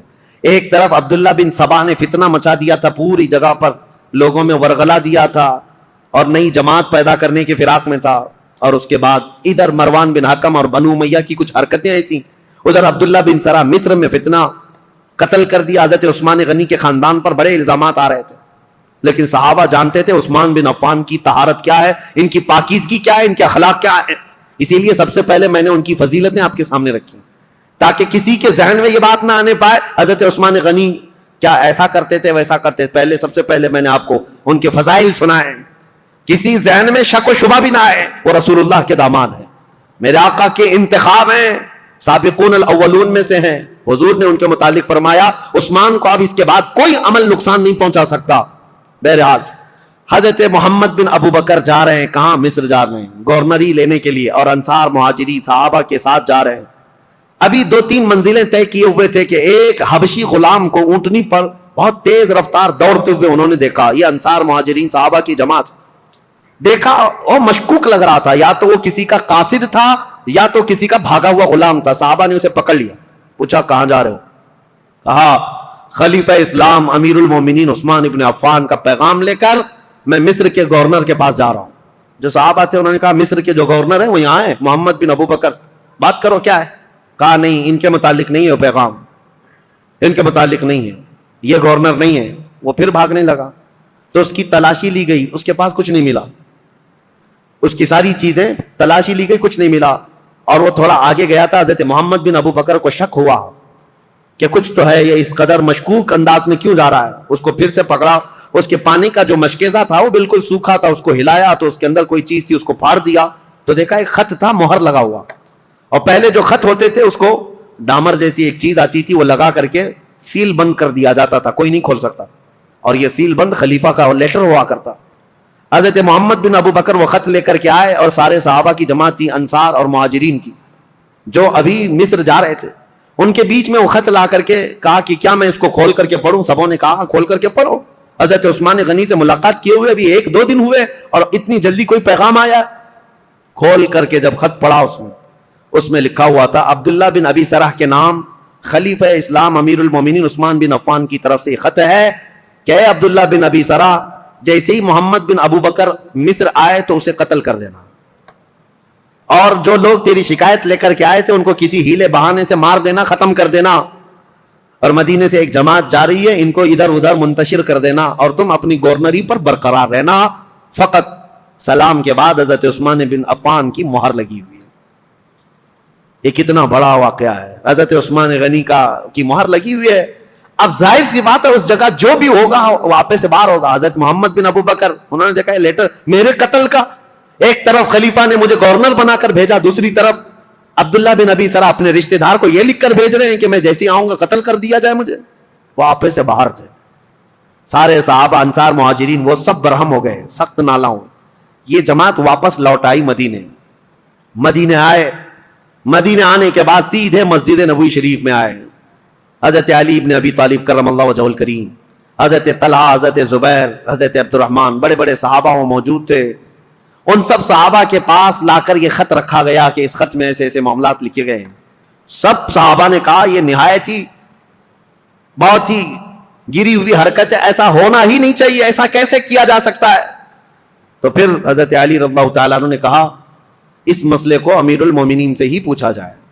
تو خط لے کر حضرت علی آئے، آپ کے ساتھ 6 صحابہ اور بھی تھے.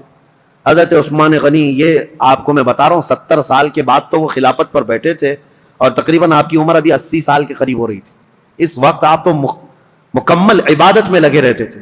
حضرت عثمان کے پاس آئے، حضرت علی نے یہ خط دکھایا.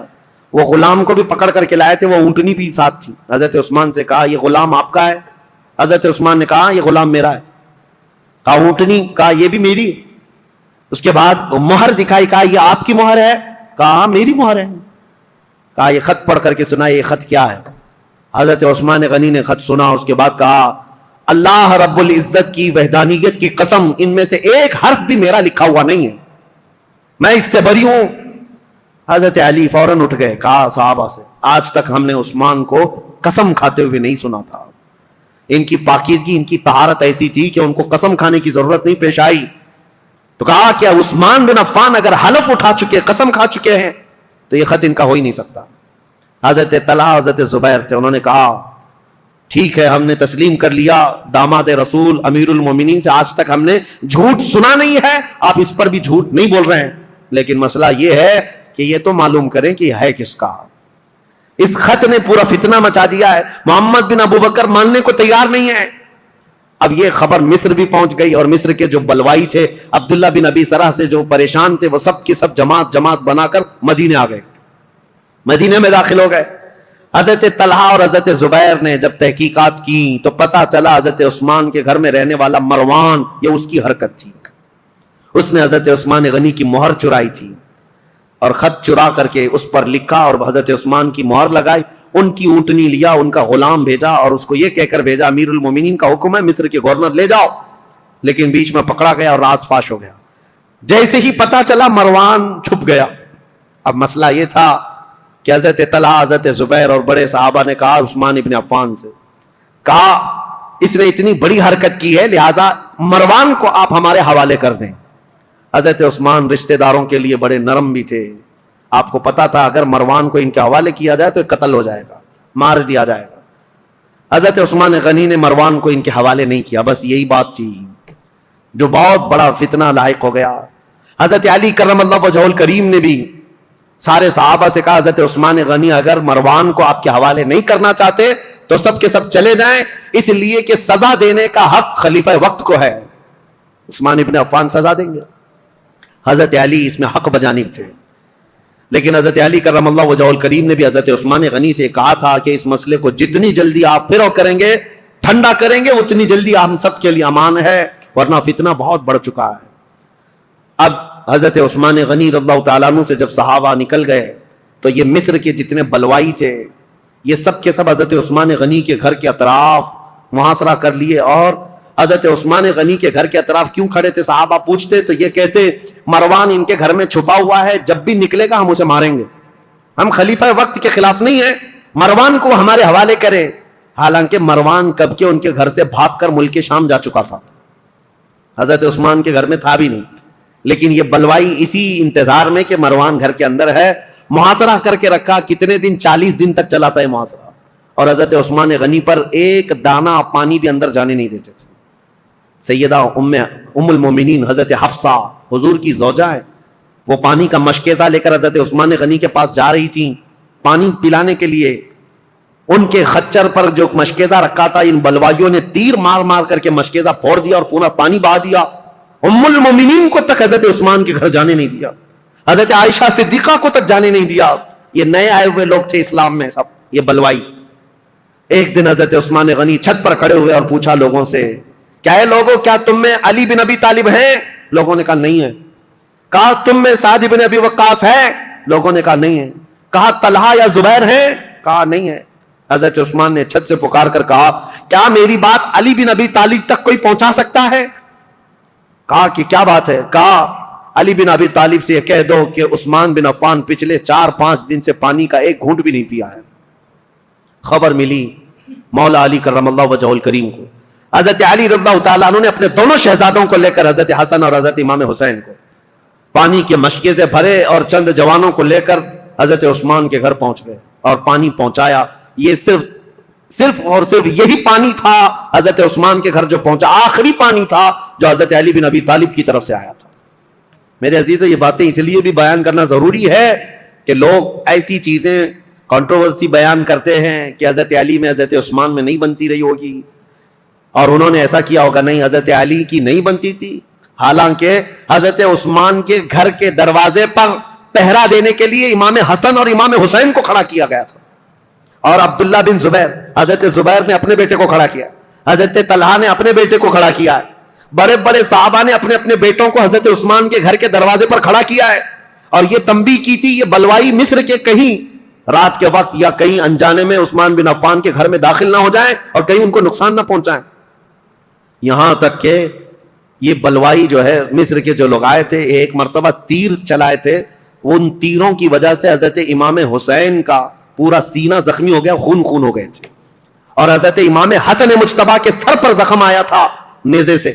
یہ حضرت عثمان کی حفاظت پر دونوں شہزادے کھڑے تھے, اور یہ خون اتنا بہ گیا تھا جس کو دیکھ کر کے ڈر گئے. محمد بن ابو بکر ان میں تھے, انہوں نے کہا ہے لوگوں, ہم تو عثمان بن عفان اور بنو امیہ کے خلاف کھڑے ہیں, ابھی تم نے ان کا خون اتنا بہا دیا کہ بنو ہاشم ان کا یعنی بدلہ لینے کے لیے آ جائیں گے. بنو ہاشم کون ہے؟ رسول اللہ کا خاندان. اور امام حسن اور امام حسین جب زخمی ہو گئے ہوں تو رسول اللہ کا جو خاندان ہے بنو ہاشم, وہ تو بدلہ لینے کے لیے آ جائیں گے. محمد بن ابو بکر نے کہا معاملہ سب الٹ جائے گا, عثمان بن عفان کو کوئی دیکھے گا ہی نہیں, حسن اور حسین جو زخمی ہوئے اس کا بدلہ لینے کے لیے قوم ہم پر ٹوٹ پڑے گی, اس لیے اس کام کو جلدی کر دو. محمد بن ابو بکر اور چند لوگ چھت پھلان کر کے حضرت عثمان غنی کے گھر کے اوپر سے اندر داخل ہوئے. اس وقت سیدنا عثمان بن عفان قرآن کی تلاوت کر رہے تھے, قرآن پڑھ رہے تھے, اور رسول کریم صلی اللہ تعالیٰ علیہ وسلم کو ایک دن پہلے خواب میں دیکھا تھا. نبی پاک صلی اللہ تعالیٰ علیہ وسلم کو خواب میں دیکھ کر پھوٹ کر رونے لگے حضرت عثمان. کہا یا رسول اللہ, وہ قوم جس کو میں نے بیر روما وقف کر دیا تھا جب مدینے میں کسی کے پاس پانی نہیں تھا, میں نے ان کے لیے پانی وقف کیا, آج وہ قوم مجھے پانی نہیں دے رہی. نبی پاک صلی اللہ تعالیٰ علیہ وسلم نے حضرت عثمان سے کہا کیا ہے عثمان, تھوڑا اور برداشت کر لو, کل میرے ہاتھ سے پانی پیو. حضرت عثمان کہتے ہیں حضور کو خواب میں اتنا دیکھنے کے بعد تسلی ہو گئی. 40 دن کا محاصرہ چلا ہے حضرت عثمان کے ساتھ, 40 دن کا, وہ 40 دن روزے سے گزرے. حضرت عثمان غنی رضی اللہ تعالیٰ عنہ کی یہ سختیاں, اور جب پانی بھی نہیں پہنچتا, کھانا بھی نہیں پہنچتا, اس وقت رسول کریم صلی اللہ تعالیٰ علیہ وسلم کے کئی صحابہ, میں یہ بات میں بتاتا ہوں, محمد بن ابو بکر چھت پھلان کر کے آئے تھے, اس سے پہلے کئی صحابہ آئے, حضرت طلحہ آئے, حضرت زبیر آئے, اور دیگر بڑے صحابہ آئے. کہا امیر المومنین یہ حالات بڑے سخت ہو گئے, 3 باتوں میں سے ایک بات کر لیجیے آپ, یا تو آپ کسی چھپے ہوئے راستے سے ملک شام چلے جائیں, وہاں آپ کی حفاظت ہو سکتی ہے, یا تو پھر مروان کو پکڑوا کر کے اس کو سب کے سامنے سزا دے دیں, معاملہ ٹھنڈا ہو سکتا ہے, یا تو پھر آپ اپنی خلافت سے دستبردار ہو جائیے, خلافت سے آپ ہٹ جائیے. حضرت عثمان نے کہا یہ تینوں کام نہیں کر سکتا, مروان میرے پاس نہیں. رہی بات مجھے ملک شام جانے کی بات کر رہے ہو, حضرت عثمان غنی کہتے ہیں میرے جسم کے ٹکڑے ہو جائیں, میں رسول اللہ کا مدینہ چھوڑ کر نہیں جا سکتا, میں رسول اللہ کا پڑوسی ہونے کے لیے اپنا وطن مکہ چھوڑ کر یہاں آیا, اپنی جان بچانے کے لیے میرے نبی کا شہر چھوڑ کر نہیں جا سکتا. اور رہی بات تیسری, خلافت چھوڑ دیجئے. سنو, اس بات کا مجھے شوق نہیں ہے, لیکن میرے آقا صلی اللہ تعالیٰ علیہ وسلم کی حدیث ہے, رسول اللہ نے فرمایا تھا عثمان بن عفان کو ایک جبہ دیا تھا, اور اس کے بعد کہا اے عثمان, اللہ تمہیں ایک جبہ پہنائے گا اور میری امت اس کو اتارنے کی کوشش کرے گی, لیکن تم موت تک اس جبے کو اتارنا مت. حضرت عثمان نے کہا اس جبے سے مراد رسول اللہ نے جو فرمایا تھا وہ خلافت کا جبہ تھا جو اللہ نے مجھے پہنایا, اور میں نے اپنی زندگی میں رسول صادق صلی اللہ علیہ وسلم کی بات سچ ہوتے دیکھا, قوم مجھ سے وہ جبہ اتارنے کی کوشش کر رہی ہے اور میں ابھی تک برقرار ہوں تو صرف رسول اللہ کے فرمان کی وجہ سے, میرے آقا نے فرمایا ہے. تو صحابہ نے جب یہ 3 باتیں رکھی, حضرت عثمان نے تینوں کا جواب دیا تو سب صحابہ چلے گئے. اب وہ 40واں دن تھا جب حضرت عثمان قرآن کی تلاوت کر رہے تھے. حضرت حسن، حضرت امام حسین، حضرت عبداللہ بن زبیر، حضرت طلحہ کے بیٹے، یہ سب دروازوں پر کھڑے تھے، لیکن چھت سے یہ لوگ داخل ہو گئے. جیسے ہی آئے، محمد بن ابو بکر کون ہے؟ حضرت ابو بکر صدیق کے بیٹے. ان کے قتل کا فرمان گیا تھا نا، تو ظاہر سی بات ہے ان کو غصہ تھا. حضرت عثمان کے خط میں کس کے قتل کا تھا؟ ان کے قتل کا مسئلہ لکھا ہوا تھا. عبداللہ بن ابی سرح کو جو خط لکھا گیا تھا مروان نے، وہ محمد بن ابو بکر کے قتل کا تھا. تو محمد بن ابو بکر داخل ہوئے اور آتے ہی حضرت عثمان غنی کی داڑھی پکڑ لی. کہا عثمان بن عفان سے، امیر المومنین آپ ایسا کیسے کر سکتے ہیں؟ میرے ساتھ ایسا کیسے کر سکتے ہیں آپ؟ ایک طرف مجھے گورنر بنا کر بھیج رہے تھے اور دوسری طرف اس کو میرے قتل کا لیٹر بھیج رہے تھے. حضرت عثمان نے کچھ نہیں کہا اے محمد اگر تیرے باپ یہ حرکت کرتے ہوئے دیکھتے تو زندہ نہیں بچتا.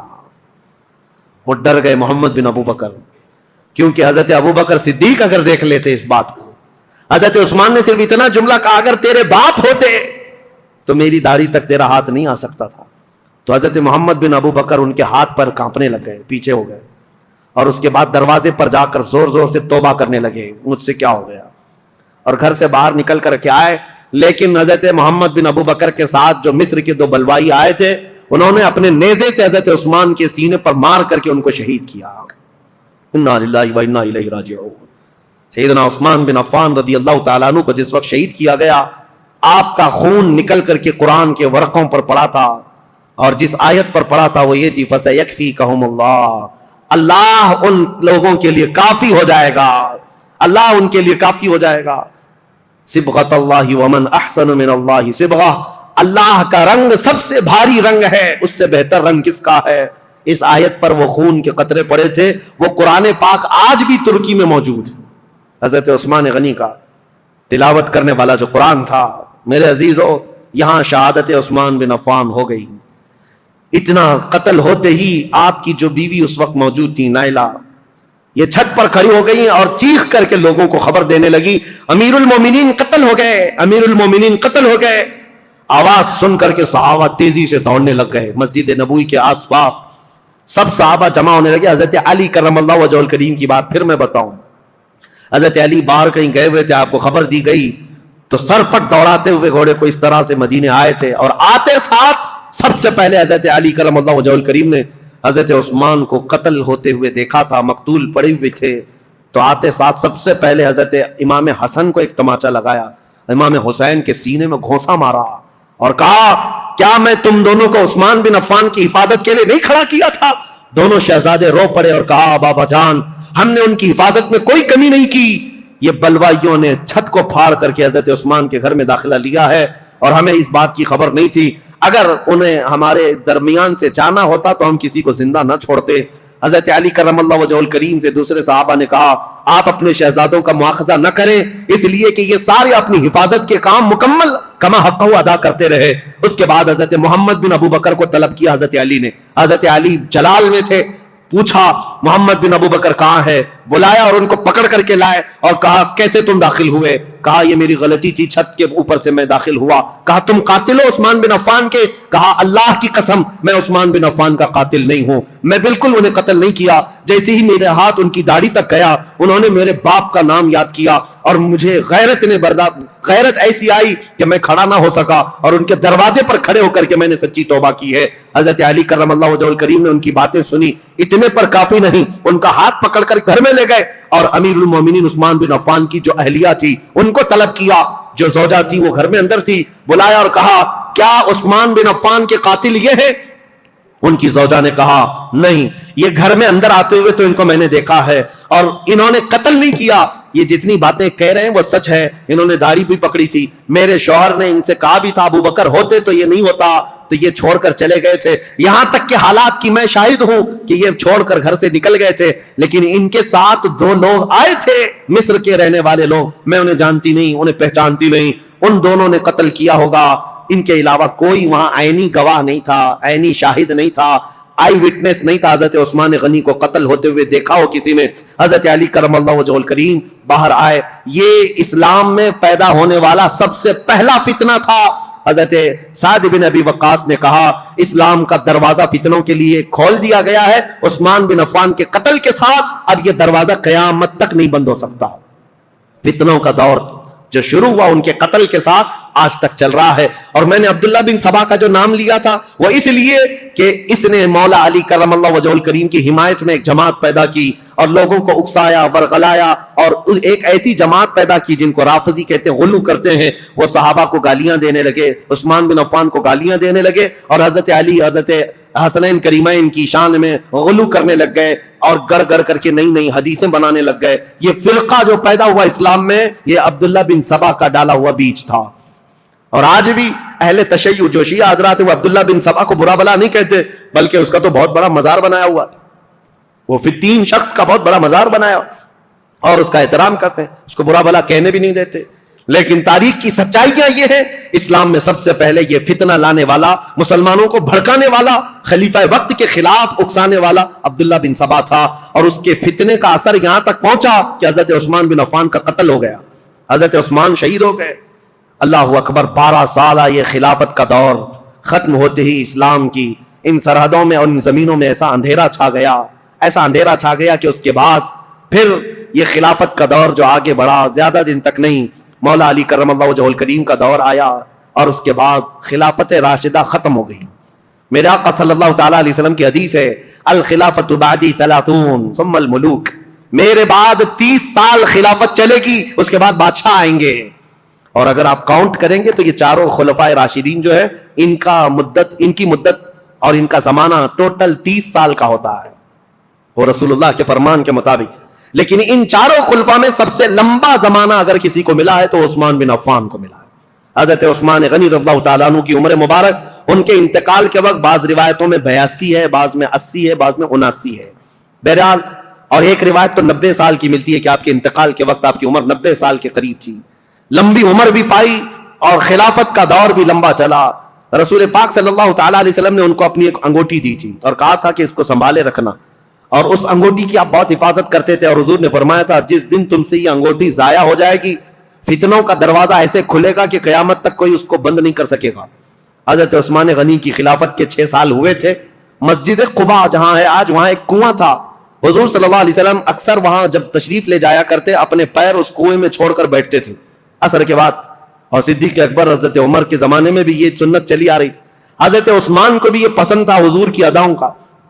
جب آپ کا دور تھا وہ بھی اس کنویں کے پاس جاتے تھے اور اس میں پیر لٹکائے بیٹھتے تھے. ایک بار اس کنویں کے پاس بیٹھے تھے, ہاتھ میں کچھ حرکت کیا, انگوٹھی نکل کر کے اس کنویں میں گر گئی. آپ کی خلافت کے 6 سال ہوئے تھے, اسی وقت یہ واقعہ پیش آیا. اس انگوٹھی کو تلاش کرنے کے لیے پورے کنویں کا پانی خالی کروا دیا, ریت بھی چھنوا دیا, لیکن اس انگوٹھی کو نہ ملنا تھا, نہ ملی. حضرت عثمان نے کہا یہ میرے آقا صلی اللہ علیہ وسلم کی بشارت تھی.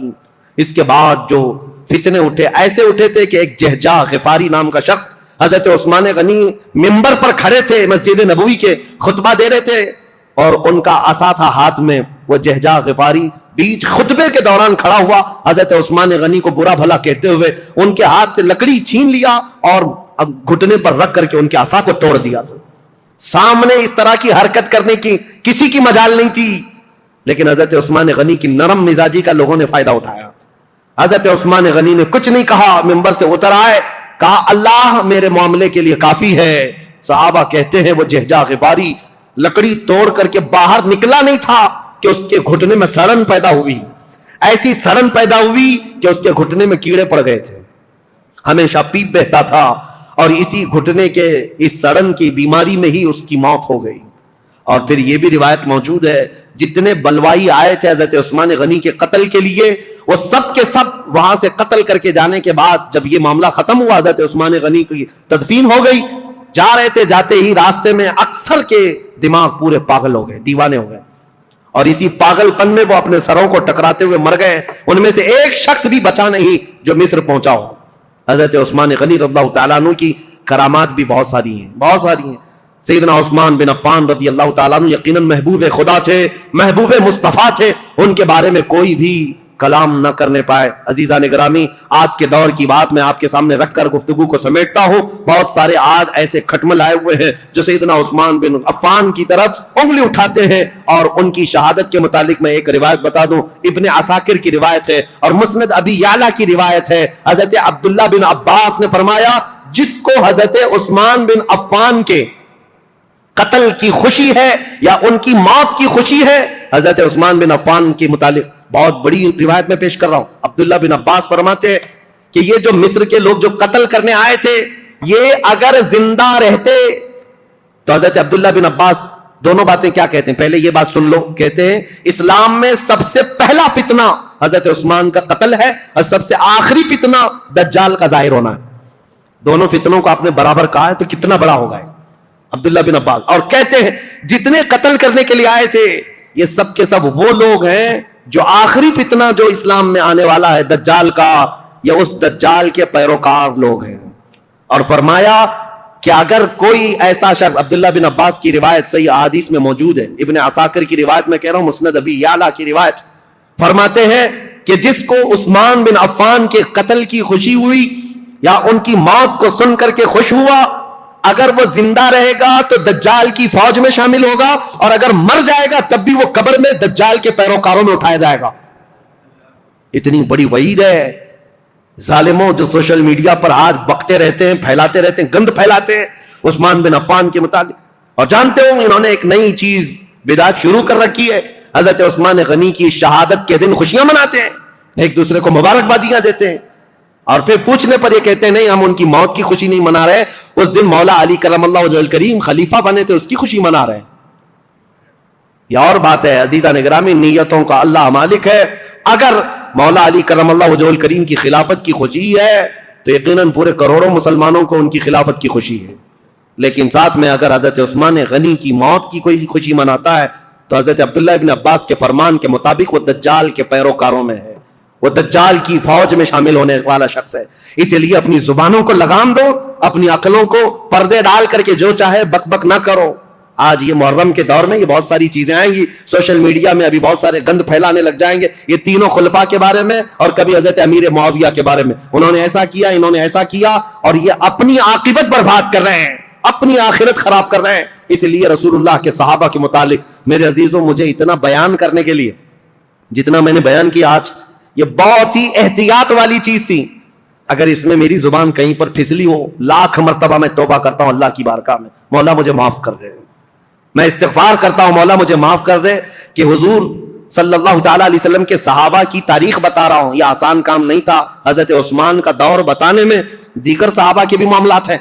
حضرت ابو ذر غفاری کو انہوں نے معزول کیا، حضرت عمرو بن عاص کو معزول کیا، عبداللہ ابن مسعود کو معزول کیا. بڑے بڑے صحابہ ہیں، ایک طرف عثمان بن عفان ہے، ایک طرف مولا علی کرم اللہ وجہ الکریم ہے. یہ سب صحابہ حضرت طلحہ اور زبیر نے حضرت عثمان کے ساتھ جا کر سختی سے کیسے پوچھا تھا کہ یہ خط کس کا ہے، یہ سارے معاملات. لیکن اے سنیو، اس مجمع میں، اس پوری تقریر میں میں نے تو بھرپور یہ کوشش کی ہے کسی بھی صحابی کے مقام میں ذرا بھی فرق آنے نہ پایا. کیا آپ کو یہ محسوس ہوتا ہے کہ میں نے کسی کو ٹرول کیا ہے، کسی صحابی کے درجے کو گھٹا کر؟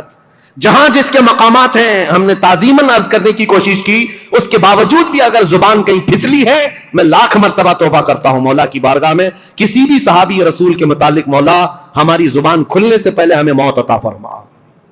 ہم صحابی رسول کے متعلق وہی عقیدہ رکھتے ہیں جو امت کے کبار علماء، تابعین اور تمام اولیاء کاملین کا عقیدہ رہا ہے.